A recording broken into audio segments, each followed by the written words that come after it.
모든 성도님들에게도 하나님의 은혜와 축복이 가득한 시간 되시기를 주님의 이름으로 축원합니다. 우리 서로 인사하겠습니다. 전도는 사랑입니다. 또 인사하겠습니다. 사랑합니다. 축복합니다. 6월 한 달 동안에는 네 번째 주까지 전도에 대해서 설교하겠습니다. 오늘은 첫 번째로 이 전도에 있어서 기도의 중요성을 설교하려고 합니다.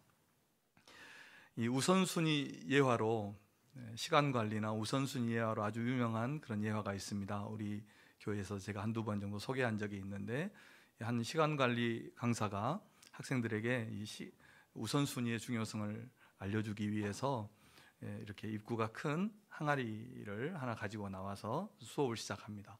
거기에 이렇게 큰 돌멩이들을 가득 채워 넣습니다. 넣고 나서 학생들에게 입구까지 쫙 채워놓고 물어봅니다. 가득 찼습니까? 물어보니까 가득 찼다고 합니다.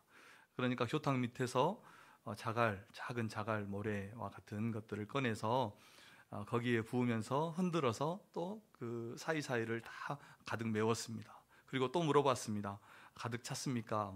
대답하는 사람도 있고 대답을 못하는 사람도 있었습니다.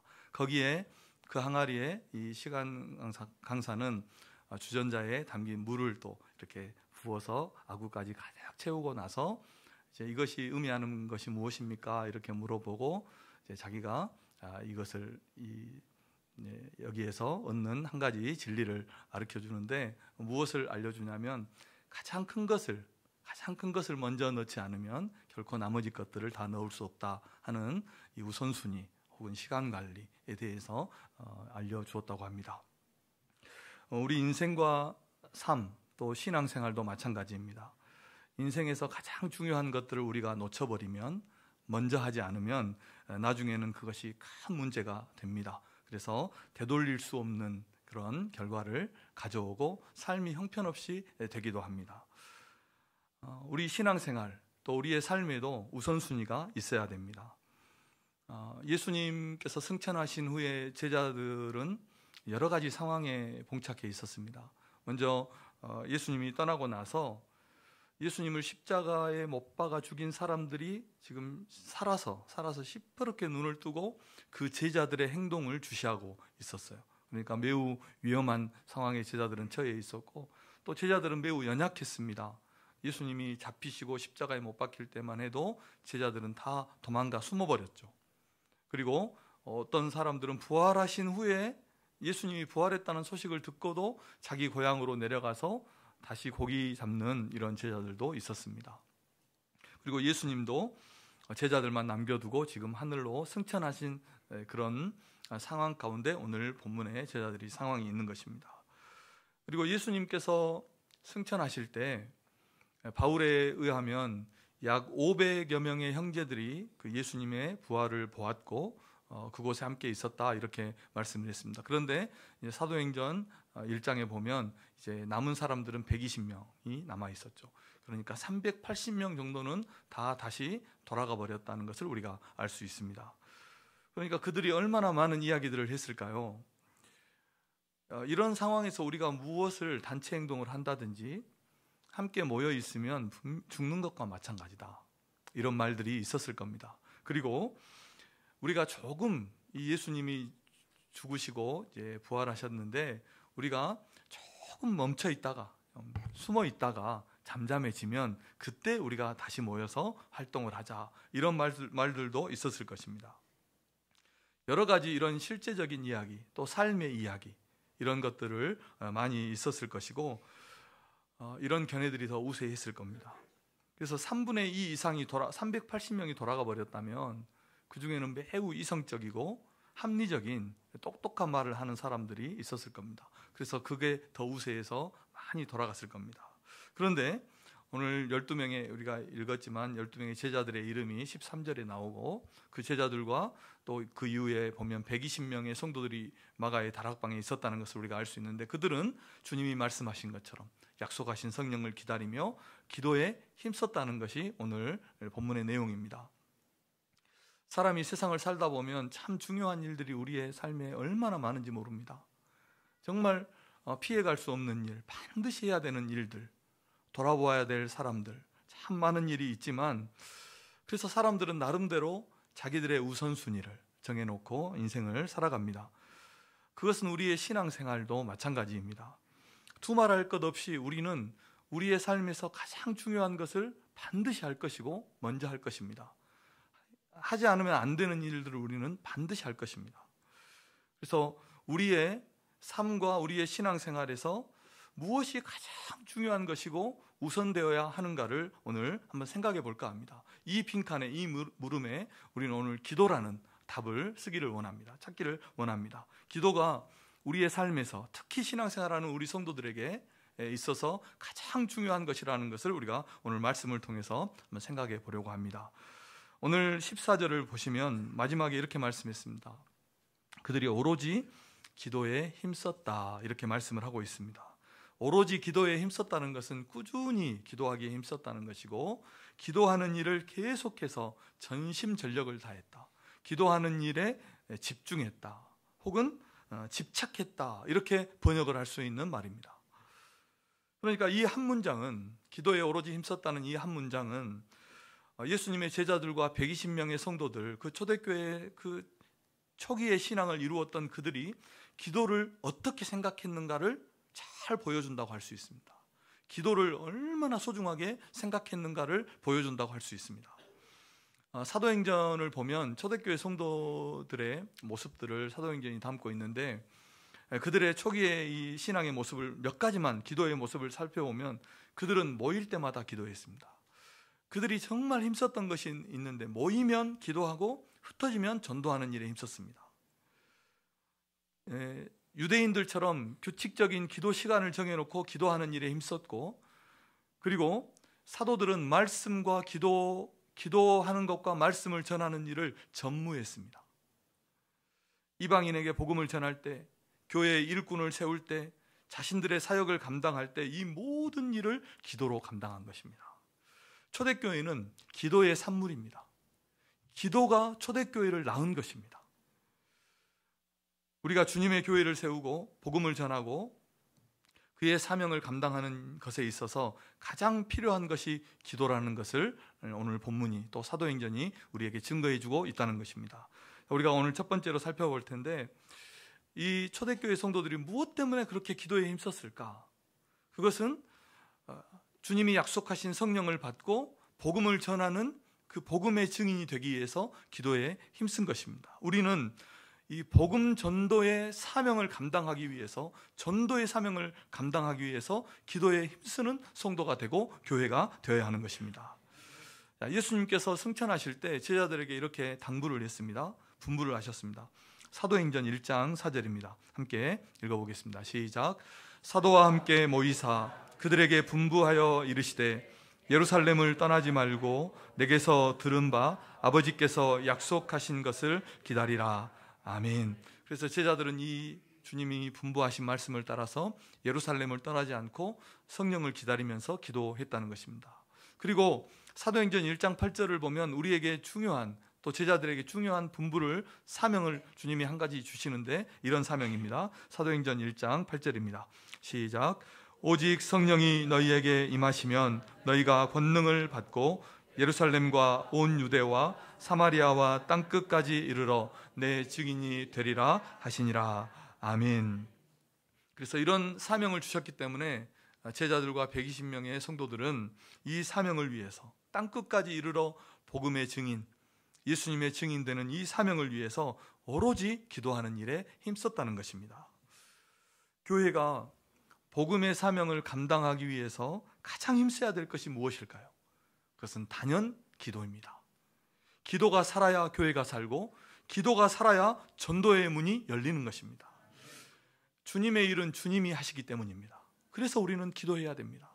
주님은 주님의 일을 하시는데 우리를 통해서 하셔요. 특히 우리의 무엇을 통해서? 기도를 통해서 일하시는 것입니다. 요한 에슬리는 18세기에 영국의 부흥을 이루었던 요한 에슬레는 이렇게 기도했어요. 저에게 기도의 용사 70명을 허락해 주십시오. 모세가 기도했던 것처럼, 바울이 기도했던 것처럼 그렇게 기도하면서 저에게 기도의 용사 70명을 주시옵소서. 그렇지 않으면 제 생명을 가져가 주십시오. 이렇게 기도했어요. 그래서 그 기도의 용사와 함께 기도해서 나라와 민족을 위해서 기도해서 나라를 살려냈고, 그 기도 덕분에 감리교가 창설되었고 또 영국의 대부흥을 이끈 것입니다. 그때 당시에 이 웨슬레가 섬기던 그 교회가 한창 부흥했을 때 수만 명이 모였다고 합니다. 그리고 세계 각지에서 그 교회로 사람들이 와서 교회를 탐방 온 거예요. 탐방 올 때마다 웨슬레가 꼭 한 가지 자랑한 것이 있어요. 데려가서 그 예배당 밑에 지하에 있는 기도실, 거기에는 항상 기도하는 사람이 있었대요. 그 기도실을 열고 보여주면서 이 사람들이 교회의 보배들입니다, 이렇게 자랑했다고 합니다. 우리가 잘 아는 대로 존 낙스는 이런 말을 했습니다. 기도하는 한 사람이 기도하지 않는 한 민족보다 강하다, 이렇게 말을 했습니다. 진정 우리가 이 시대에 주님의 교회를 세우고 복음의 증인으로 전도의 사명을 감당하기를 원한다면 가장 힘써야 하는 것이 기도라는 것을 우리가 분명히 기억하고 기도하는 일에 헌신하는 우리 성도님들 되시길 바랍니다. 우리 인생은 무엇입니까? 우리는 무엇을 위해서 살아야 됩니까? 우리에게 사명이라는 건 참 중요합니다. 특히 우리가 크리스천으로서 하나님이 나를 부르시고 나를 구원하신 그 사명을 발견한다는 것은 정말 소중한 일입니다. 그런데 우리 크리스천의 제1의 사명이 무엇입니까? 그것은 전도하는 것입니다.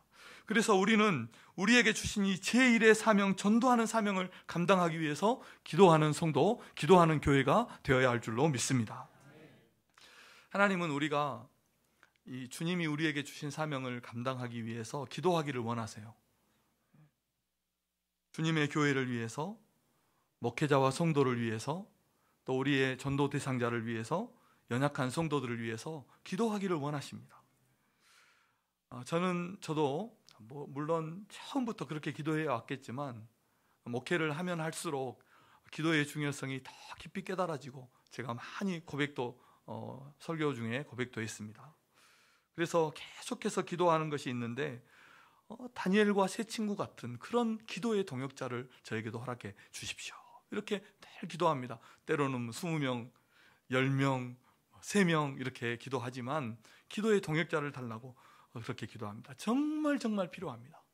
기도가 필요하다는 것을 목회를 하면 할수록 제가 깨닫기 때문입니다.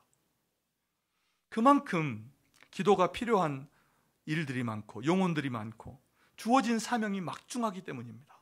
사랑하는 성도 여러분, 정말 교회 사랑합니까? 그러면 목회자를 위해서, 교회를 위해서 눈물로 기도하는 성도들 되시기를 주님의 이름으로 축복합니다. 그런데요, 놀라운 사실이 한 가지 있더라고요. 이 기도를 하다 보면 우리가 사명 감당하기 위해서, 아니 억지로라도 순종해서 기도를 하다 보면 내가 은혜를 받더라고요. 하나님 앞에 기도하는데 다른 사람을 위해서, 우리는 사명을 위해서, 교회를 위해서 억지로라도 기도하는데 그렇게 기도하다 보면 내가 은혜를 받아요. 하나님이 은혜를 주세요. 그리고 다른 사람을 살리기 전에 내가 먼저 살아나요. 기도하다 보면 다른 사람을 위해서 기도하는데 내가 살아나는. 사랑하는 성도 여러분, 기도로 먼저 자신을 살려내시는 성도님들 되시기를 바랍니다. 내가 살아야 다른 사람을 살릴 수 있는 거죠. 내가 은혜 받아야 다른 사람에게 은혜가 흘러가는 겁니다. 그런데 은혜가 없는 사람들을 만나보세요. 은혜가 안 돼요. 은혜가 없는 사람을 만나보면 내가 살 때 가정이 살고, 내가 살 때 교회가 사는 줄로 믿습니다. 우리의 마음을 부흥케 해서 하나님의 은혜로 가득가득 채워서 다른 사람을 살리고 하나님이 우리에게 주신 제1의 사명, 전도의 사명도 잘 감당하는 우리 성도님들 되시기를 주님의 이름으로 축복합니다.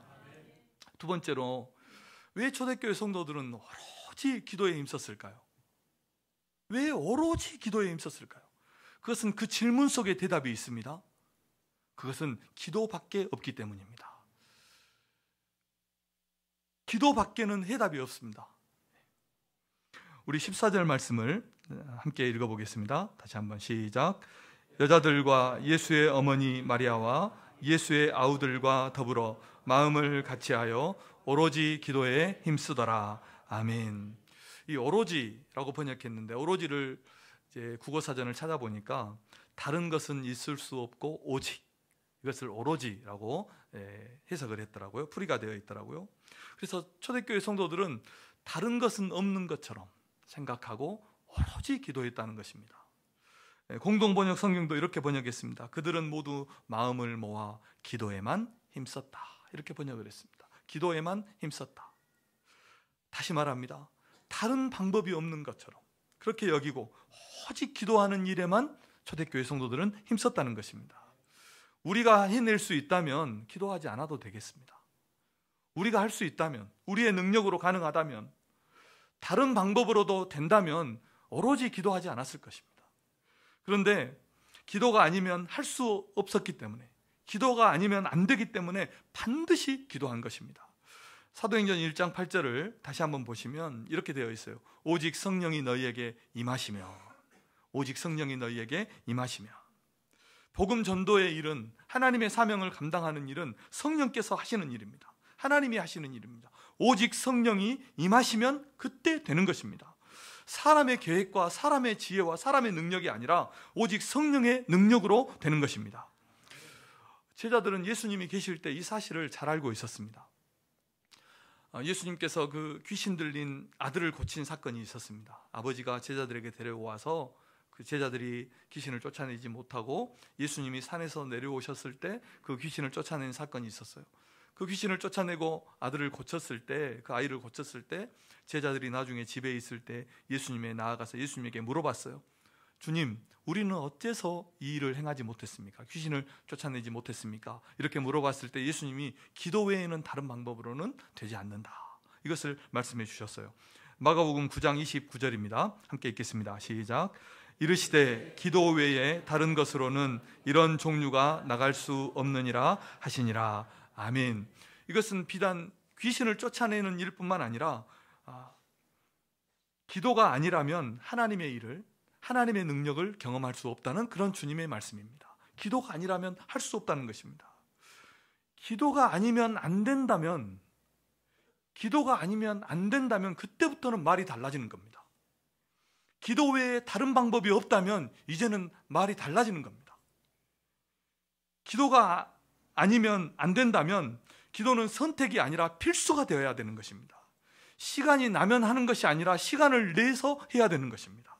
기도밖에 없다면, 기도 외에는 다른 방법이 없다면 우리는 기도에 사활을 걸어야 할 줄로 믿습니다.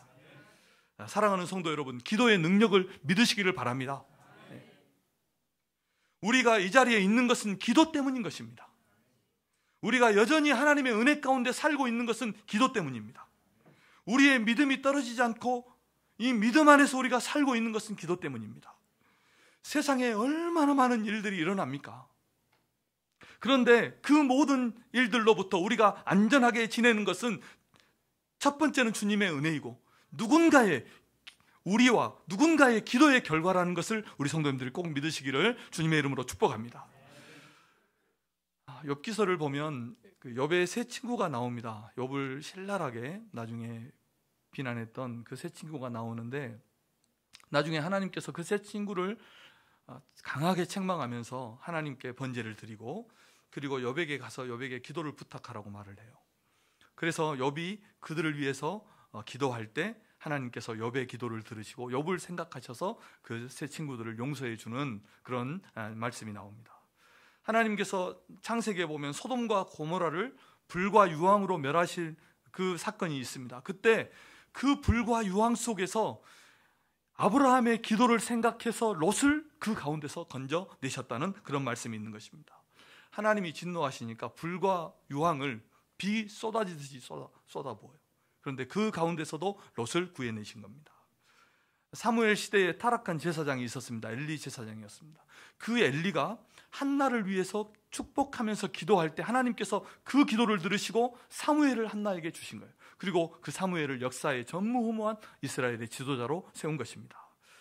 자, 사랑하는 성도 여러분, 기도밖에는 해답이 없는 것을 믿으시기를 바랍니다. 우리의 오늘은 어제의 기도의 결과이고 우리의 내일은 오늘 우리가 어떻게 기도하느냐에 따라서 결정된다는 것을 우리가 꼭 기억하시고, 기도밖에 없다는 것을 믿으시고 오로지 기도에 힘쓰는 우리 성도님들 되시기를 주님의 이름으로 축원합니다. 세 번째로, 그러면 우리가 어떻게 기도해야 될 것인가? 오늘 14절 마지막 부분에 보면 이렇게 말씀을 하고 있습니다. 다시 한번 14절을 보여주시면 마음을 같이하여 오로지 기도에 힘썼다 이렇게 말씀을 했습니다. 마음을 같이하여 기도하자는 겁니다. 우리가 이제 기도를 이렇게 해보면 새벽이라든지 기도의 시간에 기도를 해보면 함께 기도하는 사람이 있다는 것이 얼마나 힘이 되고 든든한지 모릅니다. 정말 스펄전 목사님이 말했던 것처럼 교회의 보배처럼 느껴집니다. 기도를 하려고 해도 함께 기도하는 사람이 많지 않으면 지금 기도의 동력이 떨어져요. 그런데 함께 기도하는 성도가 있으면 더 힘이 나고 더 간절히 하나님 앞에 기도하게 되더라고요. 그래서 우리가 마음을 같이 해서 함께 기도해야 되는 것입니다. 마음을 같이 할 수 있는 사람이 있다는 것은 얼마나 행복한 일인지 모릅니다.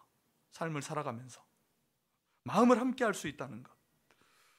사람은 자기 마음을 알아주고 기쁨도 슬픔도 함께 할 수 있는 한 사람만 있어도 아무리 어려운 인생이 와도 풍파가 와도 버텨낼 수 있는 거예요. 그 한 사람이 없기 때문에 극단적인 선택을 하는 거예요. 아무리 어려운 일이 와도 마음을 함께 할 수 있는 사람. 인생에도 신앙생활에도 우리가 살아가는 삶에도 마음을 함께 할 수 있는 이런 좋은 친구가 있어야 하는 것입니다. 같은 신앙을 가지고 같은 비전을 가지고 함께 기도하고 함께 충성하고 함께 섬기는 그런 우리 성도들 되시기를 주님의 이름으로 축원합니다. 이게 진짜 신앙의 교제죠. 같은 마음을 가지고 주님을 섬기는 거예요. 주님께 충성하는 거예요. 기도하는 일이든지 전도하는 일이든지 주님의 일을 할 때 거기에 우리 성도님들이 마음을 더해서 마음을 합해서 함께 수고하고 함께 기도하는 성도님들 되시기를 주님의 이름으로 축원합니다. 마태복음 18장 19절 20절입니다. 시작. 진실로 다시 너희에게 이르노니 너희 중에 두 사람이 땅에서 합심하여 무엇이든지 구하면 하늘에 계신 내 아버지께서 그들을 위하여 이루게 하시리라. 아멘. 19절만 읽었네요. 주님은 말씀합니다. 땅에서 두 사람이 합심해서 마음을 합해서 마음을 하나로 만들어서 마음을 같이 해서 기도하면 그 기도를 하늘에서 하나님이 들어주신다. 두 사람이 합심해서 기도하면. 6월 한 달은 우리 성도님들이 기도하는 일, 전도하는 일에 마음을 합하시기를 주님의 이름으로 축복합니다. 마음을 같이 하십시오. 그래서 한 성도가 한 영혼을 반드시 주님 앞으로 인도하는 성도님들 되시기를 바랍니다. 전도 대상자를 위해서 매일 기도하십시오. 기도하기를 이번 주부터 시작하십시오. 매일 전도 대상자를 작정하시고 전도 대상자를 위해서 기도하기를 시작하십시오. 마음을 합해서요. 같이 하면서. 그리고 마음을 같이 해서 어떻게 기도했습니까? 힘써서 기도했습니다. 자, 힘써서 기도하는 성도님들 되시기를 바랍니다. 우리 옆 사람에게 축복하겠습니다. 힘써서 기도합시다.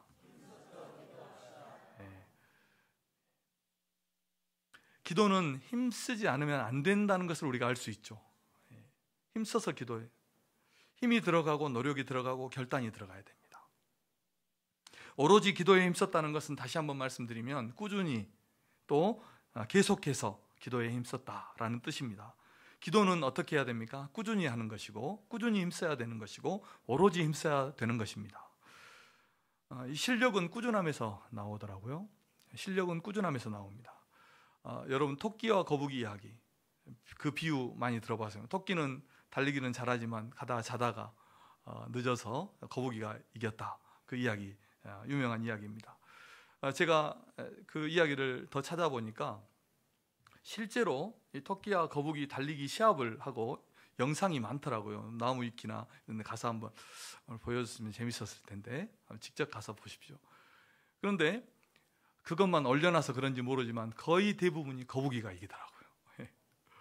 토끼는 이렇게 시작하면 딱 놓으면은 달려는 가요. 그런데 가다가 반드시 멈춰요. 토끼는 가다 멈춰요. 그리고 어디로 튈지를 몰라요. 가다가 중간에 멈춰서 우리 말로 하면 그 해찰 부리죠. 해찰 부리다가 또 반대로 달려가기도 하고 옆으로 달려가기도 하고 그래요. 그런데 거북이는 어떻게 시종일관 앞으로 느리지만 시종일관 걸어가요. 기어가요. 그러니까 거의 대부분이 거북이가 이기더라고요. 우리가 꾸준히 기도에 힘쓸 때 기도의 능력을 맛보게 될 줄로 믿습니다. 누가복음 22장 44절입니다. 시작. 예수께서 힘쓰고 애써 더욱 간절히 기도하시니 땀이 땅에 떨어지는 핏방울 같이 되더라. 아멘. 우리의 기도의 모델이 되시는 그 예수님의 기도를 본받아서 우리도 힘쓰고 애써 기도하는 성도님들 다 되시기를 주님의 이름으로 축원합니다. 자, 말씀의 결론을 맺겠습니다. 우리는 마음을 같이 해서 오로지 기도하는 일에 힘써야 합니다. 우리 옆 사람에게 한번 축복하고 권면하겠습니다. 마음을 같이하여 오로지 기도에 힘씁시다. 예. 기도는 힘을 써야 하기 때문에 좀 힘이 들어갑니다. 그런데 그 기도를 통해서 얻는 능력이, 그 힘이, 그 위로가, 그 유익이 훨씬 크다는 것을 우리는 기억해야 됩니다. 기도는 또 우리의 뜻을, 우리 인간의 뜻을 하나님의 뜻에 굴복시키는 것이기 때문에 또 힘이 듭니다. 내 뜻을 꺾기가 얼마나 어렵습니까? 그런데 기도는 내 뜻을 꺾는 것이고 하나님의 뜻을 받아들이는 겁니다. 그러니까 또 힘이 듭니다. 그런데 우리의 인생이라는 배가 하나님의 뜻을 향해서 한 번만 방향이 바뀌면 그때부터는 순풍에 돛단 배처럼 우리의 인생이 형통하고 행복하게 되는 것입니다. 지난주에 말씀드렸듯이 여호와께서 집을 세우지 아니하시면 세우는 자의 수고가 헛된 것입니다. 배가 바람을 등지고 노를 젓는다 생각해 보세요. 바람이 부는 그 방향을 향해서 노를 젓는다 생각해 보세요. 그것만큼 힘든 일이 없는 것입니다. 기도하지 않는 것이 이런 것과 같은 것입니다. 하나님의 뜻을 거스리고 사는 것이 훨씬 힘듭니다. 기도하는 것이 훨씬 쉽고 기도하는 것이 훨씬 빠른 길입니다. 하나님의 뜻을 거슬려서 사는 것이 훨씬 힘든 삶이 되는 것입니다. 기도는 이렇게 힘들지만 그 기도를 통해서 얻는 능력과 유익이 크기 때문에 우리는 기도에 힘써야 됩니다. 그런데 기도는 힘이 들기도 하지만 또 기도는 쉬운 것이기도 합니다. 그래서 기도가 힘들다 해서 염려하지 마십시오. 기도는 쉬운 것입니다. 기도처럼 쉬운 것도 없습니다. 숨 쉬는 것보다 더 쉬울 수도 있습니다. 기도는 예수님을 믿는 성도라면 누구나 할 수 있기 때문에 쉬운 것입니다. 내가 무슨 말을 어떻게 할지 몰라도 하나님이 알아들으니까 괜찮아요. 기도할 줄 모릅니다. 이런 것은 괜찮아요. 막 엉아리 아무 소리나 해도 괜찮아요. 하나님이 다 알아들으세요. 그러니까 어떤 문제가 있어도 우리가 주님을 믿기로 결단하고 하나님의 자녀라면, 아니 이곳에 우리가 있는 성도라면 어떤 삶의 문제가 있어도 하나님 앞에 기도하세요. 하나님 앞에 기도. 하나님이 다 알아들으시고 응답하실 줄로 믿습니다. 기도는 어디서나 할 수 있어서 쉽습니다. 꼭 새벽에 교회 나와서 기도해야 됩니까? 그렇지 않습니다. 그런 사람들은 특별한 분들 나와서 교회와 성도를 위해서 기도하시고, 성도들은 어디서든지 기도할 수 있습니다. 누워서도, 저는 자는 중에도 기도합니다. 일어나자마자 하나님 앞에 기도합니다. 어디서든지 할 수 있습니다. 그래서 모든 곳에서 우리가 하나님 앞에 기도할 수 있다. 그리고 기도는 어느 때나 할 수 있습니다. 핸드폰 번호 누르는 것보다 더 쉽습니다. 기도는 자세 잡을 필요도 없어. 하나님 앞에 기도하면 돼요. 하나님은 우리의 마음의 소리까지도 들어요. 마음의 소리까지도, 그 신음 한마디까지도 듣는 것입니다. 그러니까 하나님 앞에 기도하는 거예요. 얼마나 쉽습니까? 그래서 우리 성도님들이 마음으로 그렇게 하나님 앞에 기도하시고 주님 앞에 나아가시는 성도님들 되시길 바랍니다. 사람이 죽을 때 후회하는 것들이 참 많더라고요. 3가지, 5가지, 10가지, 25가지 우리가 찾아보면 그렇게 많이 있어요. 제가 다 읽어보았는데 그 3가지가 다 포함하고 있더라고요. 책들도 많이 나왔습니다. 소개한 적도 있습니다. 그 3가지만 소개하면 이런 것입니다. 첫째는 베풀지 못한 것을 후회했습니다. 죽을 때 호스피스 책들에 보면, 그것은 꼭 부자뿐만 아니라 가난하든 부하든 베풀지 못하면서 살았던 것. 그래서 베풀면서 살아가면 좋겠어요. 2번째는 참지 못한 것을 후회했어요. 그때 조금만 참았더라면. 우리 인생에는 이런 순간들이 정말 많습니다. 그 한마디만 내가 안 했더라면, 그 하나의 행동만 하지 않았더라면, 이런 후회가 있어요. 일본의 그 책을 쓴 그 책에 보면 이렇게 후회를 많이 하는데 인생에 결코 후회하지 않는 것이 하나 있는데 그것은 참는 것. 참는 것은 후회하지 않는데요. 그런데 참지 못하는 것은 후회한다 하더라고요. 그리고 세 번째는 좀 더 행복하게 살지 못한 것 후회했대요. 자, 그런데 이런 후회들을 보면서 제가 깨달은 것은 아직까지는 삶이 남아있을 때 후회하는 거예요. 삶이 남아있을 때. 계속 며칠이라도 몇 달이라도 남아있을 때 이런 후회들을 했다는 겁니다. 그런데 우리의 삶이 진짜 다했을 때, 우리가 죽어서 하나님 앞에 섰을 때, 그때 우리 인생이 후회할 단 한 가지는 무엇일까요? 저는 이렇게 생각합니다. 예수 믿지 않는 사람은 예수 믿지 않는 것을 후회할 것입니다. 제가 우리 정료주일 때 말씀드렸던 거예요. 그들에게 천국 갈 수 있는 길이 있었다는 것, 이 복음을 전하고 그들을 주님께로 인도했던 그 사람들이 우리 곁에 있었다는 것, 그때 그 말을 듣지 않았다는 것, 이것을 후회하고 영원토록 후회할 것입니다. 예수 믿는 사람들이 후회하는 것이 있어요. 그것이 무엇일까요? 그것은 내가 그 영혼을 바짓가랑이라도 잡아서, 아니 내가 더 영향력을 미칠 수 있었다면 머리채라도 잡아서 주님 앞으로 인도하지 않은 것, 우리가 후회할 겁니다. 아니 하나님 앞에 책망받을 겁니다.